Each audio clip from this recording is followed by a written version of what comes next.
네, 우리 오늘 함께 보실 말씀은 신약성경 에베소서 3장 14절부터 19절입니다. 모니터나 볼륨을 조금만 크게 해주세요. 제 마음을 에베소서 3장 14절부터 19절입니다. 신약 312페이지 우리 같이 한 목소리로 같이 읽겠습니다. 이러므로 내가 하늘과 땅에 있는 각 족속에게 이름을 주신 아버지 앞에 무릎을 꿇고 비노니 그의 영광의 풍성함을 따라 그의 성령으로 말미암아 너희 속사람을 능력으로 강건하게 하시오며 믿음으로 말미암아 그리스도께서 너희 마음에 계시게 하시옵고 너희가 사랑 가운데서 뿌리가 박히고 터가 굳어져서 능히 모든 성도와 함께 지식에 넘치는 그리스도의 사랑을 알고 그 너비와 길이와 높이와 깊이가 어떠함을 깨달아 하나님의 모든 충만하신 것으로 너희에게 충만하시기를 간구하노라. 아멘. 우리 전우사우로 함께 인사하십시다. 특별히 한 해 동안 수고 많았습니다. 한 해 동안 애썼습니다. 예, 우리 인사하십시다. 네, 네, 예. 특별히 오늘 우리 아마 이 연주를 듣기가 쉽지 않습니다. 권사님, 특별히 너무 멋진 연주를 해주신 우리 김윤희 권사님에게 박수로 한번 우리 너무너무 감사합니다.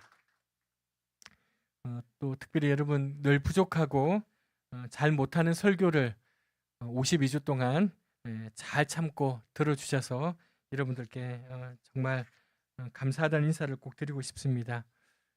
지금 우리를 둘러싸고 있는 상황들은 참 암울합니다. 러시아와 우크라이나는 3년째 전쟁 중입니다. 러시아 쿠스르크라는 지역의 전투에서 사망하거나 부상한 북한군의 숫자가 이미 3,000명을 넘어서고 있답니다. 우리 뉴스로 드론의 공격을 받는 우리 북한군의 모습들을 이렇게 보기도 하고 북한이 러시아를 지원하기 위해서 그 쿠르스크라는 지역에 파병한 북한 병사가 약 10,000명에서 12,000명 정도라고 하는데 만약에 이 뉴스의 보도대로 3,000명이 죽었다면 벌써 4분의 1이 생명을 잃은 겁니다. 우리와 같은 우리의 젊은이들, 우리 아들들 이라고 할 수 있습니다. 이스라엘 팔레스타인은 1년 3개월째 전쟁 중입니다. 이스라엘과 가자 지구의 전쟁은 휴전 이야기가 오래전부터 나오고 있지만 합의에 이르지 못하고 있습니다. 지난 20일에도 이스라엘군은 가자 지구 자발리아라는 한 마을을 폭격을 했습니다. 어린이 7명을 포함해서 일가족 10명이 숨졌습니다. 지금 이스라엘은 그 가자 지구 난민촌에 물을 공급을 중단해 버렸습니다. 정말 비인도적인 범죄입니다. 여러분, 지금 그 이스라엘은 우리의 성경에 보는 이스라엘이 아닙니다. 우리 막 광화문에 이스라엘기 들고 막 이러는데요. 정말 너무너무 엉뚱한 짓이에요. 여러분, 이스라엘이 얼마나 지금 비인도적인 범죄를 저지르고 있는지요. 1년 3개월 전쟁 기간 중에 가자 지구에 17,000명의 어린이들이요. 폭격과 질병으로 죽었어요.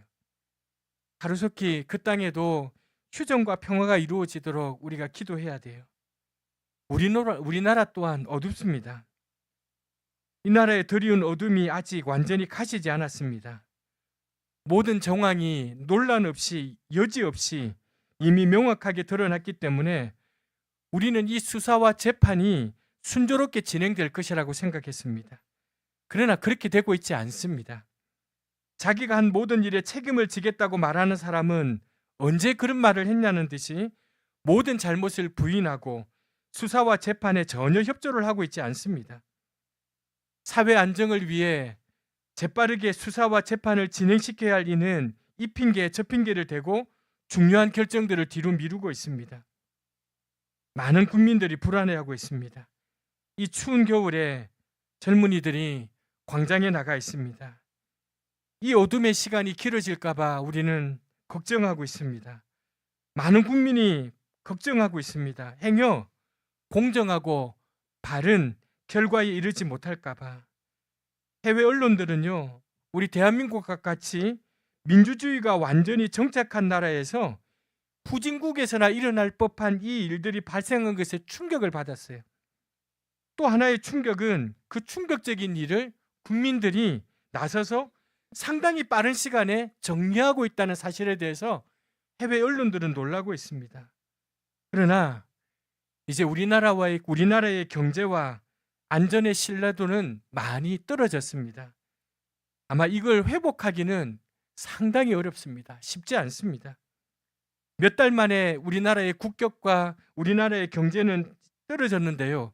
이걸 몇 년 사이에 회복하기라는, 저는 다음 정권에 누가 대통령이 될지는 모르겠지만 이거 5년 동안 이거 청소하고 이거 마무리한다고 5년 다 갑니다. 너무너무 안 됐습니다. 다음에 대통령 될 사람, 다음에 정권을 잡을 사람이 누구인지는 모르지만 이 떨어진 국격을 회복하기가 얼마나 힘들지 앞이 캄캄합니다. 우리는 새해가 되면 결심을 합니다. 새해 결심에 베스트가 있습니다. 첫째는 운동, 두 번째는 다이어트도 하기도 하고, 세 번째는 자기 개발을 위해서 공부한다고 합니다. 우리 교우들은 새해를 시작하면서 어떤 결심을 하셨습니까? 다이어트를 결심한 분들 많으시죠? 가만 보십시다. 고개 숙이지 마시고요. 성공하신 분들은 몇 분 안 되십니다. 여기는. 새해가 되면 우리는 새해의 결심들을 다 합니다. 어릴 때는 거창한 결심들을 하죠. 때로는 붉은 글씨를 적어서 책상 머리에 붙여놓기도 하고요. 어떤 사람은 머리에 띠를 동여매고 결의를 다져보기도 합니다. 하지만 얼마 지나지 않아서 결심은 흐지부지해지고 자신의 박약한 의지에 실망합니다. 그렇게 결심과 실망을 반복하면서 새해의 결심은 점점 작아집니다. 저처럼 중년을 지나서는 작은 소망은 가져보지만 뭘 해보겠다는 거창한 결심은 우리가 하지 않습니다. 잘해보려는 노력이 왜 그렇게 어려운지 모릅니다.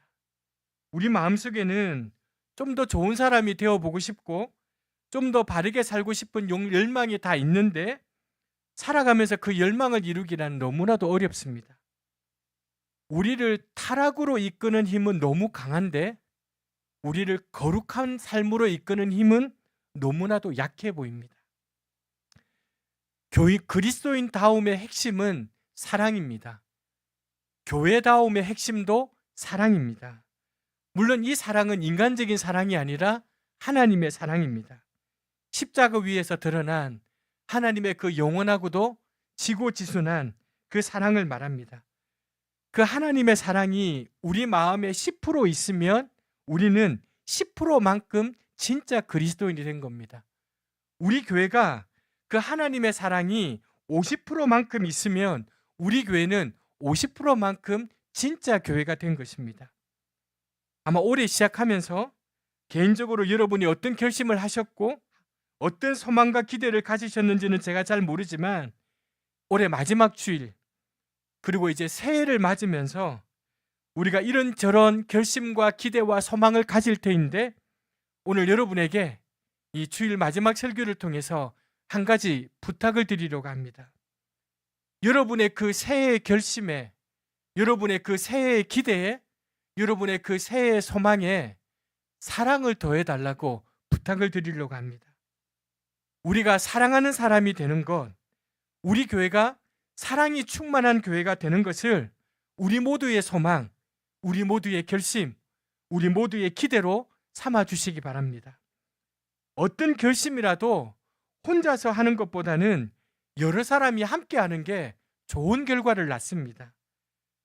따라서 나 개인의 소망과 교회의 소망이 일치되면 더 좋은 결과를 얻을 수가 있습니다.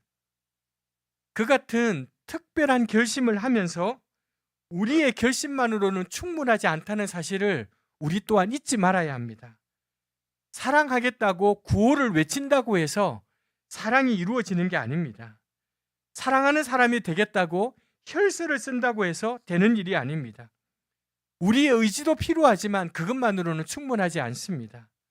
특별히 우리는요, 사랑이 무엇인지 제대로 알지 못할 뿐만 아니라 사랑을 행하는데도 서툴기에 짝이 없습니다. 한번 보세요. 하나님께서 우리에게 사랑을 훈련하고 연습하도록 가장 가까이에 붙여주신 가족마저도 우리는 제대로 사랑하기에 어려움을 겪는 게 우리예요. 얼마나 어려워요. 부부가 서로를 사랑한다라고 말하지만 아내는 남편으로부터, 남편은 아내로부터 구속을 느껴요. 부모는 자녀를 사랑한다라고 하지만 자녀는 부모로부터 억압을 느끼고 분노가 쌓여요. 우리는 이토록 사랑에 무식하고요, 사랑에 서툴러요. 그러니 가족 아닌 다른 이웃을 사랑하는 일은 얼마나 더 서툴겠어요. 그런 상태에서 우리가 사랑을 말하고 다니면 오히려 비웃어요. 비웃음의 대상이 돼요. 사랑의 사람이 되는 것, 사랑하는 교회가 되는 것을 우리의 기도이자 우리의 소망으로 품고 살아가되 그것을 내세우거나 떠들어서는 안 돼요. 그리고 중요한 건 사랑에 관한 한 다른 사람들을 판단하거나 정죄해서는 안 된다는 거예요. 사랑이 부족한 것을 이유로 고발한다면 이 세상에 걸리지 않을 사람 아무도 없어요. 사랑의 부족을 고발하는 그 사람은 그런 고발할 자격이 있는가? 없어요. 그런 자격은 아무에게도 없어요. 적어도 사랑에 관한 한 우리는 두렵고 떨림으로 나 자신을 돌아봐야 돼요. 제가 목회를 하다 보니까요, 이제 교회를 떠나시는 분들이 계세요. 교회를 떠나시면서 또는 교회를 불평해서 한다는 말이 뭐냐면 우리 교회는 사랑이 없어요. 목사님, 제가 이 교회에 있어 보니까요, 교회가 사랑이 없어요. 이런 말을 막 해요. 근데 그 사람은 사랑이 있느냐? 전혀 없어요. 전혀 없어요.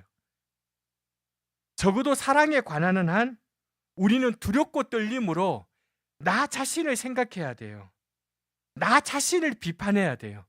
그리고 내 속에 사랑이 더 커 가도록 노력해야 돼요. 그렇다면 교우 여러분, 우리가 어떻게 하면 우리가 하나님의 참 사랑을 바로 알게 되고 그 사랑을 실천할 수 있을까? 이것이 우리의 고민이에요. 저는 오늘 우리가 함께 읽은 이 말씀을 통해서 그 대답의 실마리를 한번 찾아보고자 합니다. 오늘 본문은 바울 사도가 에베소라는 도시에 사는 그리스도인들에게 보냈던 편지입니다. 그 편지에 기도를 적고 있는데 이 기도문을 통해서 바울은 하나님의 사랑에 관한 진실을 가르치고 있습니다. 바울은 자신이 하나님과 지속적으로 사귀는 것이 얼마나 중요한지를 교인들에게 가르쳐 주고 싶은 거예요. 이 기도에서 바울은 나무가 뿌리를 내리고 털을 잡는 비유를 설명하고 있어요. 17절 같이 읽겠습니다. 그리스도께서 너희 마음에 계시게 하시었고 너희가 사랑 가운데서 뿌리가 박히고 우리의 존재가 하나님의 사랑 안에 뿌리를 내리고 성장하면서 털을 잡아야 된다라고 바울 사도가 얘기합니다. 나무를 심어 보신 분들은 알겠지만 새로 심겨진 나무가 뿌리를 든든히 내리고 완전히 털을 잡기까지는 꽤 오랜 시간이 걸립니다. 우리 눈에는 보이지 않지만 땅속에 심겨진 뿌리는요, 한시도 쉬지 않고 흙으로부터 양분과 수분을 공급받습니다. 흡수합니다. 그렇게 해서 자라가고 털을 잡습니다. 그렇게 하고 나서야 나무는 꽃도 피고 열매도 맺을 수 있습니다. 이처럼 우리의 존재가 하나님의 정원에 뿌리를 내리고 자라가야 합니다. 거기서 떠나지 않고 계속 자라가야 합니다. 그럴 때 우리에게서요, 사랑의 꽃도 피고 사랑의 열매도 맺습니다. 하나님의 정원에 뿌리를 내린다는 말은 무슨 말이냐면 항상 하나님과 사귀면서 그 사랑을 내가 맛보고 살아간다는 의미입니다. 우리에게는 없는 진짜 사랑을 하나님을 통해서 맛보고 우리는 그 사랑을 알게 되고 그 사랑을 행할 수 있게 됩니다. 사랑하는 교우 여러분, 참된 사랑을 원하지 않습니까? 참된 사랑을 하고 싶지 않으십니까? 연인이 서로 만나 사귀듯이 그렇게 하나님을 만나 우리도 사귀어야 합니다. 이 사귄다는 말, 사전정의 정의는요, 서로 가까이 하여 얼굴을 익히고 사이좋게 지내다라는 뜻이에요. 여러분, 우리 하나님이 인간을 지으신 이유는 사귐 때문이에요. 아담에게 하와를 주신 이유도 사귐 때문이에요. 우리 인간을 사회적인 동물이라고 부르는 이유도 사귐이 우리 인생의 본질이기 때문이에요. 사귐이 없이는 인간은 살 수 없어요. 우리 인생의 본질은 사귐이에요. 그런데 우리가 이 땅에 사는 동안 나눌 수많은 사귐 중에 가장 중요한 사귐은 하나님과의 사귐이에요. 하나님과 어떻게 사귈 것인가를 알아보기 위해서 제가 이 사귐이라는 말에 대해서 몇 가지 생각을 해보았어요. 이 단어에는 여러 가지 뜻이 내포되어 있어요. 첫째, 이 사귐이라는 말은 상대에 대한 사랑과 신뢰와 기대가 전제되어 있어요. 여러분이 누군가를 만나서 와, 저 사람하고 사귀고 싶어라는 생각이 들었다고 칩시다. 왜 그런 생각이 들었습니까? 그 사람을 좋아하게 되었기 때문이에요. 그 사람에 대한 믿음과 기대가 생겼기 때문에 사귀고 싶은 거예요. 그러니 여러분, 사귐이라는 말에는 상대방에 대한 사랑과 기대와 신뢰가 전제되어 있어요. 두 번째, 우리는 누군가와 사귀려고 하면 어떻게 해야 되느냐면 마음을 열어야 돼요. 자신의 마음을 열고 만나려 해야만 사귈 수 있어요. 그 같은 마음의 자세가 없으면 만남은 가능할지 모르지만 사귐은 없어요. 여러분, 우리가 그동안 예수를 믿고 여러분이 수없이 많이 또 올 한 해도 얼마나 많은 예배를 드렸어요. 하나님을 만나러 온다고. 하나님을 만날 수는 있을지 모르지만 하나님과의 사귐이 없을 수 있는 거예요. 사귀려는 마음을 가졌다는 것은 이미 상대방에게 내 마음을 열고 그를 받아들이려는 준비가 되어 있기 때문인 거예요. 세 번째, 사귐은요, 지속적인 만남을 전제합니다. 한두 번 만났다고 사귄다고 말하지 못합니다. 정기적으로 그리고 지속적으로 만나야 그 사람은 사귄다고 말할 수 있습니다. 네 번째, 사귐은요, 관계가 지속적으로 깊어졌다는 것을 의미합니다. 누군가와 사귀는 사람은요, 그 사람과 더 가까워지고 싶어하는 열망을 가지게 돼요. 사귐이 깊어질수록 그 사람에 대해서 더 많이 알아가고 그럴수록 더 자주 만나고 더 사귀고 싶어지는 거예요. 다섯 번째, 여러분, 이 사귐은요, 늘 미완성이에요. 어느 정도 사귀었는데 야, 우리 사귀면 이만하면 됐어 라고 결론할 수 없다는 거예요. 그러니까 그건 진정한 사귐이 아니에요. 진정한 사귐은요, 사실은 이 땅에서 완성되지 않아요. 이 지상에서는 언제나 진행형이에요. 언제나 진행형. 여섯 번째, 사귐은 두 사람 사이에 인격적인 교류가 일어나게 되고 그 인격적인 교류는요, 두 사람을 변화시켜요. 이게 사귐이에요. 서로를 닮게 만들어요. 사귀고 있는데 안 닮아간다. 거짓말이에요. 사귀면요, 서로 닮게 만듭니다. 의도적으로 모방해서 닮는 게 아니라요, 사귀는 가운데 자연스럽게 닮아집니다. 여러분, 하나님과 사귄다는 말도 이와 비슷합니다. 많은 그리스도인들이 하나님을 믿을 때 하나님이 상을 주시는 분이구나, 벌을 내리는 절대적인 타자로 생각합니다. 혹은 하나님이 우리의 생애 문제를 해결해 주기 위해 언제든지 호출하기만 하면 등장하는 알라딘의 지니처럼 생각합니다. 그러나 여러분, 우리가 하나님을 믿는 것은 상을 받기 위함도 아니고 벌을 두려워해서도 아닙니다. 우리가 하나님을 믿는 것은 우리 인생의 중요한 문제를 해결하기 위해 그분을 언제든 호출하기 위해서 하나님을 믿는 게 아니에요. 우리가 하나님을 믿는 것은 하나님과 사귀기 위해서 하나님을 믿는 거예요. 하나님과 함께 있으면 마음이 따뜻해지고 맑아지고 넓어지기에 하나님과 사귀는 거예요. 하나님과 사귀는 사람은 하나님을 사랑하는 사람이고, 하나님을 사랑하는 사람은 하나님과 사귀기를 힘쓰는 사람이에요. 하나님께 자신의 마음의 문을 활짝 열고 지속적으로 그분과의 만남을 추구하고 그분과 더 깊은 관계에 들어가기 위해 힘쓰게 되는 거예요. 그렇게 사귀어 나가면 하나님의 성품이 우리에게 전염돼요. 하나님의 성품이 우리에게 전염돼요. 그분의 사랑이요, 우리에게 흘러 넘치게 돼요. 여러분, 내가 한 해 동안, 올 2024년 한 해 동안 하나님과 사귀었느냐, 깊은 관계에 있는데 어떻게 알 수 있냐면, 여러분, 하나님을 닮아가고 있느냐. 내가 올 초를 시작할 때보다 지금 달리 맑아졌느냐, 따뜻해졌느냐, 넓어졌느냐, 이거 여러분 확인하시면 돼요. 여러분, 그렇게 하나님과 사귈 때 우리의 존재는요, 그분의 사랑 속에 뿌리를 내리게 되고요, 무럭무럭 자라나서 든든하게 털을 잡게 되는 거예요. 그리고는 마침내 사랑의 꽃을 피우고요, 사랑의 열매를 맺게 되는 거예요. 중요한 건요, 우리가 하나님을 사랑하기 위해서는 먼저 하나님께서 우리를 사랑하고 계신다는 사실을 알아야 돼요. 그 머리로 아는 게 아니라요, 마음으로 체험하셔야 돼요. 여러분, 아이가 먼저 부모를 사랑하는 법이 없어요. 부모가 아이를 먼저 사랑하고 아이가 그 사랑을 경험하고 그 사랑 안에서 자랄 때 그 아이는 부모를 사랑하게 돼요. 마찬가지예요. 우리가 먼저 하나님을 사랑할 수는 없어요. 그분이 우리를 위해 베풀어 주신 사랑을 먼저 경험하셔야 돼요. 그 사랑을 먼저 경험하셔야 돼요.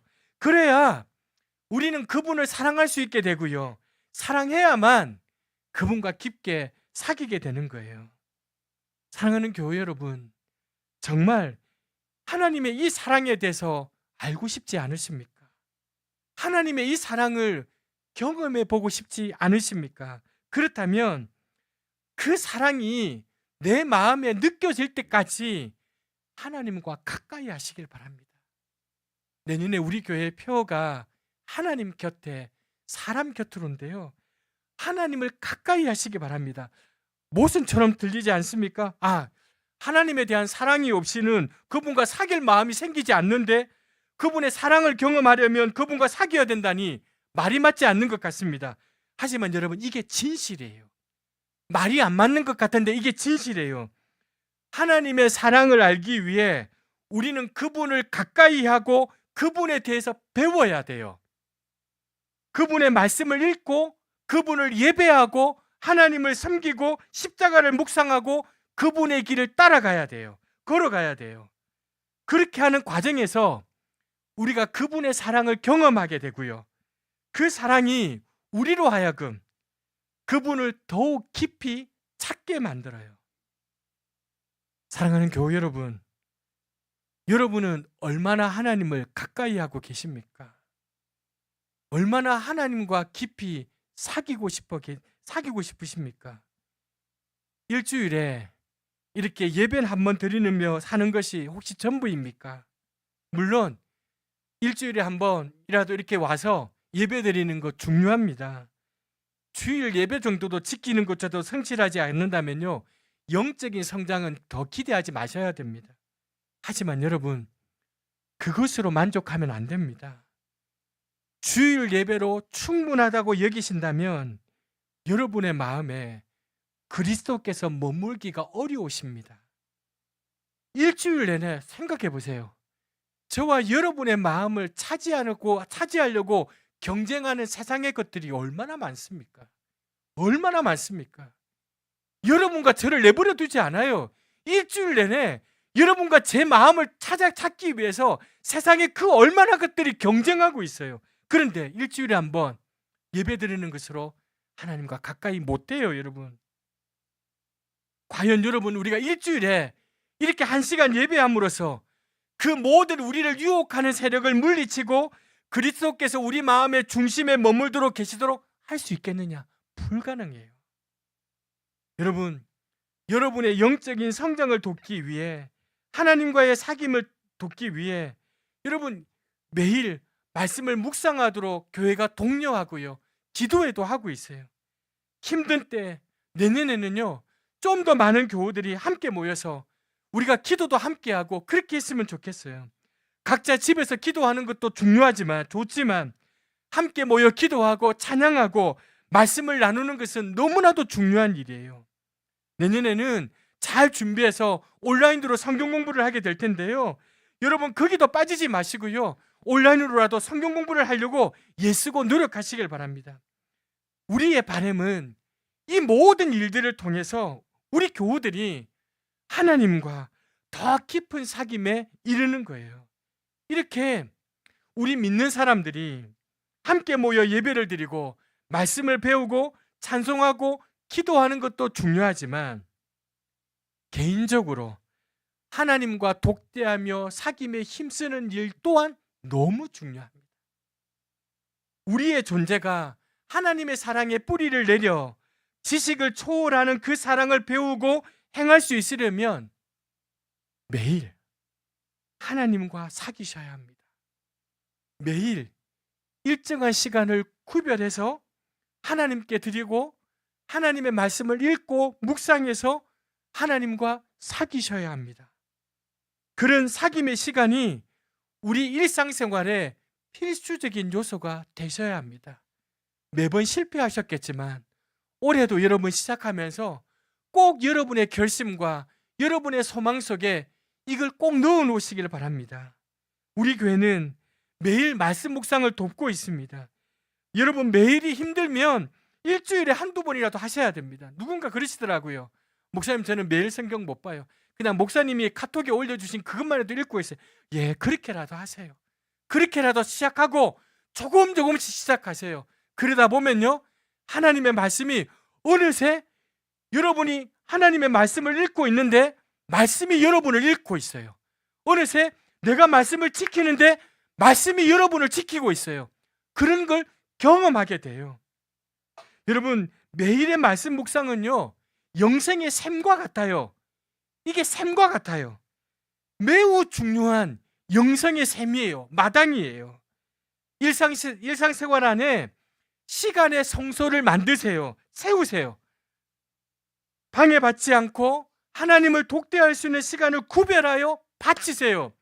여러분 하나님 앞에 헌금을 드리는 것보다 더 중요한 게 바로 이 시간을 구별해서 하나님 앞에 바치는 거예요. 적어도 하루에 한 번은 30분이든 그게 힘든 분들은 10분이라도 시간을 내어서 하나님과 독대하는 시간을 가지세요. 일과 중에 중간중간에 일손을 멈추고 하나님과의 관계를 회복하는 시간을 가지세요. 하나님의 말씀을 읽고 하나님과 영적인 대화를 나누고 그분을 찬송하고 사랑하는 사람들을 위해 중보함으로 거룩한 시간을 보내보세요. 내년에는 이 하나님과의 사귐의 시간을 가지는 거룩한 습관을 우리 삶에 자리 잡게 하십시다. 여러분 지금까지 우리가 우리의 속사람이 강건해지기보다 겉사람을 치장하기 위해서 얼마나 노력하셨어요?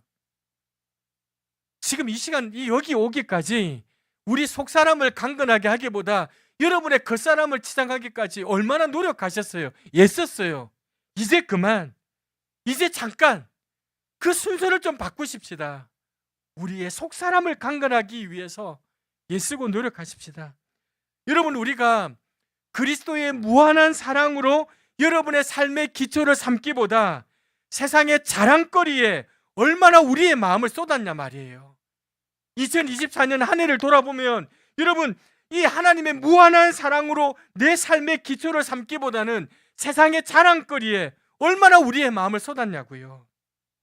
신앙의 연수가 많아질수록 그리스도를 닮기보다 더 자기 중심적인 인생을 살아가지 않으셨냐 말이에요. 이제 우리 모두 이 하나님과의 깊은 사귐을 통해 하나님의 사랑 안에 뿌리를 내리고요 든든히 틀을 잡고 살아가야 하지 않겠습니까? 그래서 웬만해서는 흔들리지 않는 중심, 옳고 그름은 분명히 알지만 모든 사람을 품어 안을 수 있는 커다란 품, 마주한 사람을 무장해제시키고도 남을 정도로 강력한 힘을 가진 따뜻한 미소, 마음의 깊은 상처까지 보고 위로하는 것 같은 눈동자, 그것은 하나님과 깊은 사귐을 가진 사람만이 가질 수 있는 거예요. 우리가 이 세상을 떠나면 우리를 기억하는 사람들이 우리의 어떤 모습을 기억할까요?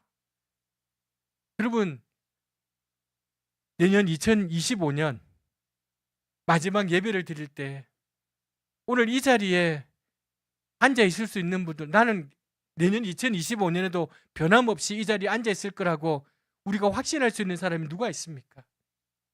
여러분, 우리가 이 세상을 떠난다면 우리를 기억하는 사람들이, 우리의 자녀들이, 우리의 형제자매들이 여러분을 기억할 때 어떤 모습으로 기억할까요? 저와 여러분과 함께 신앙생활하고 만난 결과로 인해 그들이 얻게 될 교훈이 뭐가 있을까요? 뭐가 있을까요? 그 답은 바로 우리가 이 땅에서 하나님과의 사귐에 우리의 마음을 다했는가 다하지 못했는가에 달려 있는 거예요. 내 존재가 그분의 사랑 안에 깊이 뿌리를 내리고 털을 잡도록 그분과 사귀는 일에 진심을 다했느냐 다하지 않았느냐가 그걸 말해줄 거예요. 우리 모두에게 내년 한 해는 이런 사귐의 능력이 발산되기를 꿈꾸면서 여러분, 우리 모두 하나님과 더 가까워지려고 애쓰는 한 해가 되십시다. 그것이 진짜 그리스도인이 되는 길이고, 그런 사람들이 모이면 진짜 교회가 될 것입니다.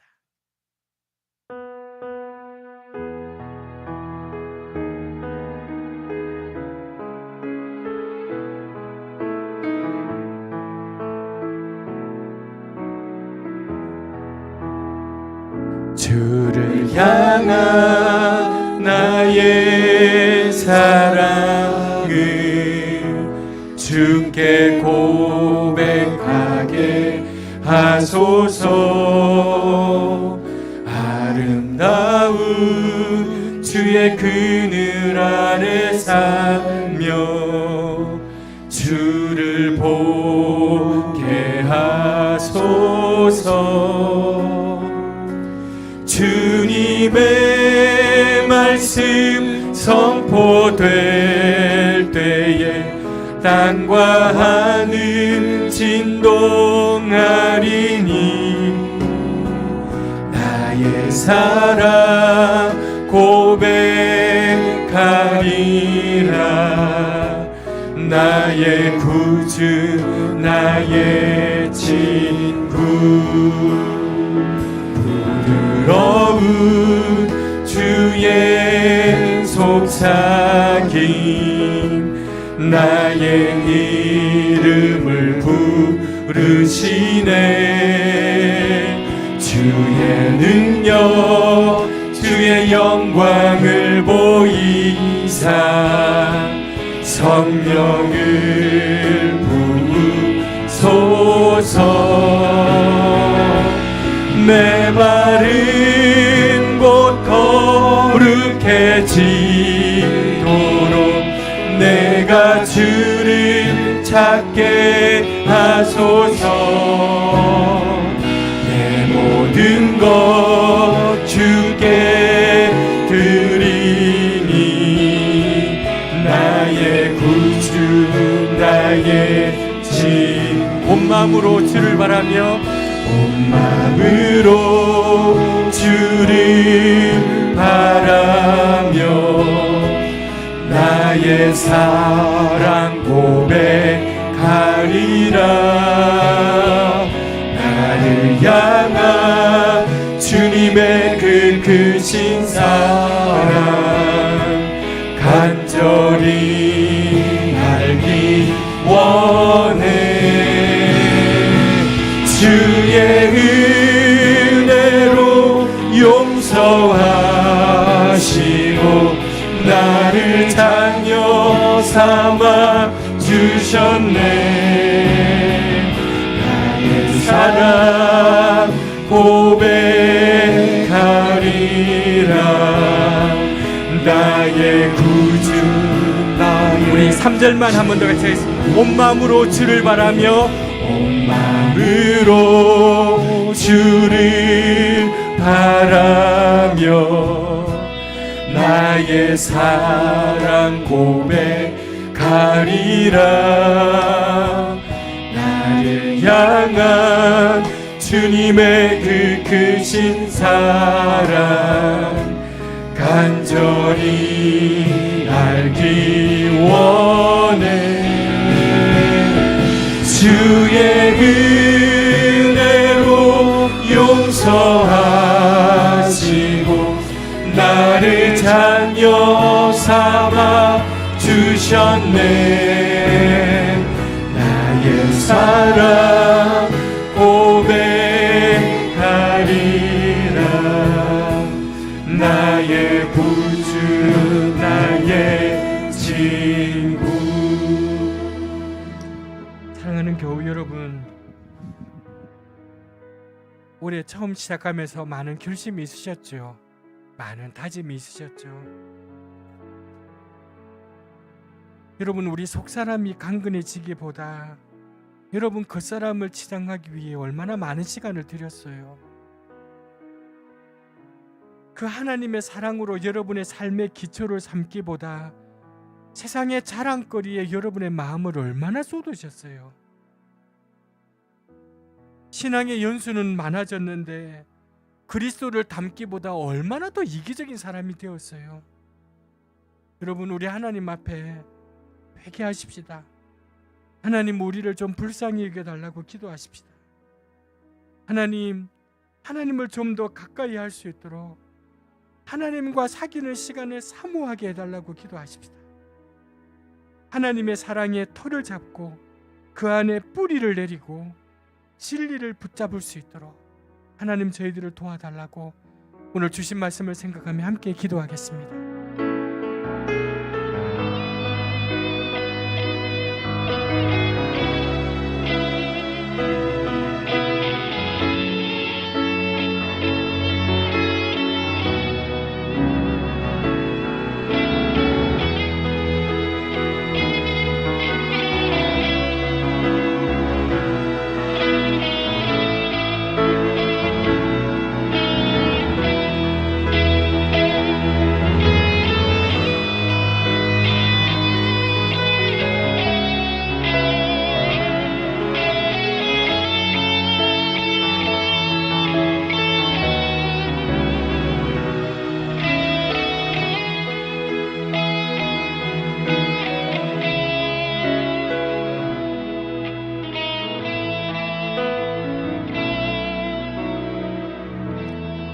하나님, 한 해를 되돌아보면 우리의 이 중요한 속사람의 강건해지기보다